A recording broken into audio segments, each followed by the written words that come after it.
आते हैं। इसमें इसको हमने रसोई बगिया नाम दिया है। रसोई बगिया इसलिए दिया है कि इसके अंदर 14 पेड़ लगाते हैं। 13 या 14, ऊपर अगर अपन 2 लगाएंगे तो 14 हो जाएंगे, अगर 1 लगाएंगे तो 13 पेड़, 12 छेद होते हैं इसमें। 12 एक नीचे एक ड्रेनेज के लिए छोटा सा छेद, ये छोटा सा छेद किया है। तो ये ड्रेनेज के लिए है। पानी अगर मान लो एक्स्ट्रा इसमें भरता है, बरसात भी होती है, तो अपन को कोई चिंता करने की जरूरत नहीं है। एक्स्ट्रा पानी होगा जो उसमें से निकल जाएगा, ये ड्रेनेज के लिए है। उसके बाद नीचे से 6 इंच लगभग जमीन छोड़ने और जगह छोड़ने के बाद और 4 छेद करने। तो एक छेद किया है, उसके बिल्कुल सामने दूसरा, फिर इधर सामने तीसरा और इधर सामने चौथा, एक हो गई लेयर। फिर बीच में ऐसे ही 4 छेद, फिर इसके ऊपर ऐसे ही 4 छेद। ये जो छेद करेंगे तो एक के बीच में, जैसे ये और ये, इन दोनों के बीच में ये आ जाए, ये और ये इसके बीच में ये आ जाए, ऊपर वाली लेयर में इसके और इसके बीच में ये आ जाए। ये थोड़ा सा अपन ध्यान रखेंगे। तो ऐसे ये ड्रम में से छेद कर लिए। छेद करने के बाद फिर इसकी प्रक्रिया होती है इसको लगाने की। तो पहले नीचे नारियल के छिलके उनको दबा दिया हमने। उसके ऊपर थोड़ा कोकपिट, जो है नारियल का बुरादा ही होता है, नारियल के छिलकों का बुरादा, तो वो बुरादा थोड़ा उसमें बुरका दिया। उसके बाद हमने इसमें गन्ने के छिलके डाले। गन्ने के छिलके डालने के बाद सूखे पेड़ों के पत्ते, इनको पोटेशियम मिलता है सारा पेड़ों के पत्तों से, इसलिए उनकी ग्रोथ अच्छी होती है। तो पेड़ों के पत्ते ये डालने के बाद फिर या तो कोई उल्टी स्टूल से दाब दें, लकड़ी से दाब दें, मतलब उनको अच्छी तरह दाबना होता है ताकि ये जो पहले जो ये है इनसे नीचे चला जाए।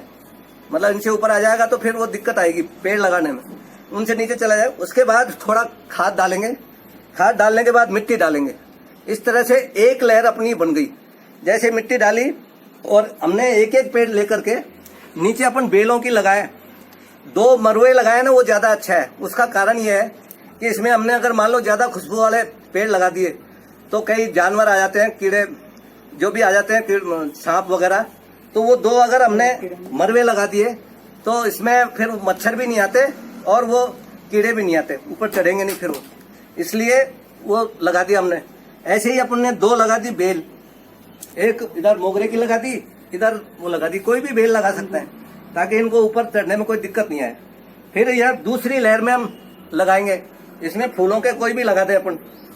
फिर तीसरी लेयर में जो जैसे हम औषधीय पौधे हैं, जैसे हार श्रृंगार लगाएंगे हम, कचनार लगाएंगे हम, इस तरह से जो भी औषधीय पौधे हैं वो हम तीसरी लेयर में लगा दें ताकि वो ऊपर अच्छे तैयार हो जाते हैं।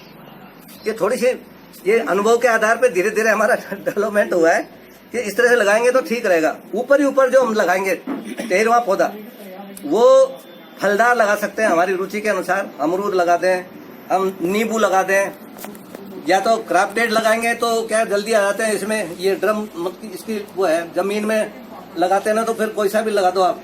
इसमें क्राफ्टेड में ये है, पर क्राफ्टेड में वो 3-4 साल तक ही फल देता है, बाद में फल आते नहीं उनमें। तो इसलिए अपन कोई भी अपनी रुचि के अनुसार कोई सा भी पौधा हम इसके ऊपर लगा सकते हैं।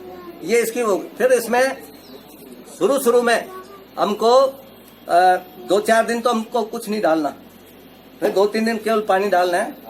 वो पहले हमने जो 10 दिन का बताया था, 10 दिन कुछ नहीं डालना, हमको 2-3 दिन नहीं डालना केवल। उसके बाद 2-3 दिन के बाद चाय की पत्ती डालना शुरू करेंगे।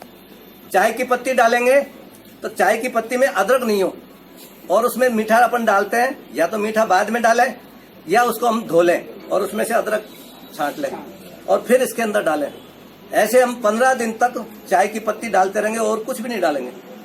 चाय की पत्ती 15 दिन पूरे होने के बाद फिर हम हमारी रसोई का जो भी वेस्ट है, वो कोई भी किसी भी तरह का वेस्ट हो, हमारे जो फलों के छिलके हैं, जो सब्जी के छिलके हैं, रोज निकलते हैं, यानी 1 किलो 1.5 किलो का अगर हम रोज डालेंगे तो 10 साल तक ये ड्रम भरेगा नहीं। क्योंकि इसके ऊपर हम एक अभी वो कल्चर है, हम वो कल्चर डालेंगे इसके ऊपर, वो जीवाणु पैदा करेगा और वो जीवाणु हमारे ये जो इसमें जितना भी हम सामान डालेंगे उसको, प्लस ये जो पत्ते वगैरह हमने गन्ने के छिलके और ये जो है इनका सबका खाद बनाएगा, वो जो जीवाणु खाद बनाएंगे।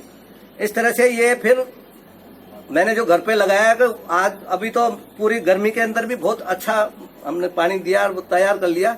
अब तो जैसे ही बरसात का पानी लगते ही तो उसका अलग ही मतलब रूप आ गया, बहुत अच्छी वो होगी। तो इस तरह से भी लगा सकते हैं क्या छत के अलावा? ओके। हाँ? अशोक जी भाई साहब से आग्रह 2 मिनट के लिए रसोई की बगिया पर थोड़ा सा ये बता दें। अशोक जी भाई साहब है जो उनकी गुणों का आज जैसे हम स्वच्छ भारत और स्वस्थ भारत की बात करते हैं, तो स्वच्छ यानी जो कचरे से गंदा होता है। तो आप सबने देखा अभी इसमें गन्ने का कचरा है, इसमें नारियल का कचरा है, पत्ते हैं, और दूसरा जो कचरा होता है हमारी किचन का कचरा होता है, वो उसमें हम डाल देंगे तो एक प्रकार से स्वच्छ रहेगा हमारा भारत। दूसरा है स्वस्थ यानी हेल्थ इज वेल्थ है।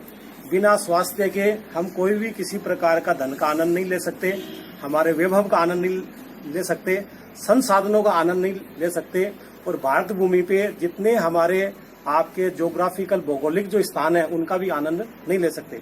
तो स्वस्थ रहें, तो स्वस्थ के लिए इसमें हमने लगाया है हार श्रृंगार। हार श्रृंगार पुराने से पुराने बुखार को इलाज करता है। और अभी बहन जी ने कहा कि मैंने मेरी बहन जी को बताया था घुटने का दर्द, तो उनका घुटने का दर्द पूरा ठीक हो गया। ऐसे मैंने हजारों लोगों को बताया तरीका, वो हजारों लोग आज धन्यवाद देते हैं, भाई साहब हमारा घुटने का दर्द, जॉइंट्स पेन कुछ नहीं होता है। तो ये हम स्वस्थ रहे। दूसरा इसमें है चमेली की बेल। चमेली हमारे छाले हो जाते हैं, तो हम उन पत्तों को थोड़ा सा अपने मुंह में चबा करके उसकी लार जीभ से टपकाते हैं, तो 1-2 घंटे में वो छाले ठीक हो जाते हैं। तो तीसरा है कचनार है। कचनार हमारा सबसे बड़ी प्रॉब्लम अभी आ रही है थायराइड की। थायराइड 2 प्रकार का होता है, एक हम पतले कितना भी खाओ चाहे पतले ही होते रहते हैं, और एक हम कितना भी नहीं खाएं तो भी मोटे होते रहते हैं। तो इसलिए वो थायराइड के पत्ते कचनार के पत्ते खाने से थायराइड है, दांतों के दर्द है, पेट संबंधी रोग है, वो खत्म हो जाते हैं कचनार के पेड़ से। इसी प्रकार से इसमें हम जो पेड़ लगाते हैं वो ये आपके जैसे मोगरा है, मोगरा लगाते हैं। मोगरा लगाने से खुशबू रहती है, भगवान की पूजा कर सकते हैं। हार श्रृंगार हो गया, कचनार हो गया, चमेली हो गई, और भी हमारे को जो किसी प्रकार का रोग होता है, जैसे बरगद का पेड़ होता है, बरगद पिता होता है, तो उसका दूध कभी हमारा बच्चा गिर गया, जलन हो गई या माना कि जल गया, तो उसका दूध लगाने से ही उसका इलाज हो जाता है। इसी प्रकार से हमारे कार्यकर्ता हैं आपके महेश जी, इनकी अंगुली कट गई थी, और अंगुली कट गई तो केवल मात्र आपके एक जो पेड़ आता है उसका दूध लगाने से वो अंगुली जुड़ गई। यानी आपको हड्डी जोड़ भी इस प्रकार के पेड़ लगाने से, ऐसे पेड़ हम लगाते हैं जिससे हम स्वस्थ रहें, हम आनंदित रहें, हमारा परिवार कहीं जाना नहीं पड़े, हमारे को हम घर का इलाज घर में करें, और हमारा एक मेडिकल स्टोर हम अपने घर पे स्थापित करें। इसके लिए रसोई की बगिया है। तो ये अपना इतना सा इसका प्रक्रिया में एक बात रह गई थी कि ये जो अपन पौधे लगाते हैं ना, उससे पहले 1 लीटर गौमूत्र, उसको आधी बाल्टी अपन ने पानी भर लिया, उसमें गौमूत्र डाल दिया, और गौमूत्र डाल करके उसमें पौधे डालेंगे। पौधे डालने पर जब बुदबुदे उठते हैं वो बंद हो जाए, तो मान लें कि भाई पूरा जड़ ने पूरा पानी पी लिया, उसके बाद ही हम पौधे लगाएं निकाल के। फिर प्लास्टिक को हटा करके, प्लास्टिक बाद में हटाएं, पहले प्लास्टिक हटा करके अगर डालेंगे तो उसकी मिट्टी हट जाएगी, इसलिए प्लास्टिक को बाद में काटें। ये थोड़ा प्रक्रिया आपको समझना। नाम और मोबाइल नंबर? हनुमान प्रसाद शर्मा मेरा फोन के नंबर, जो मोबाइल नंबर है व्हाट्सएप वाले 9460479555, 94 604 79 555। बहुत बहुत आभार हनुमान जी भाई साहब, अशोक जी भाई साहब, पटोदिया परिवार सभी का धन्यवाद।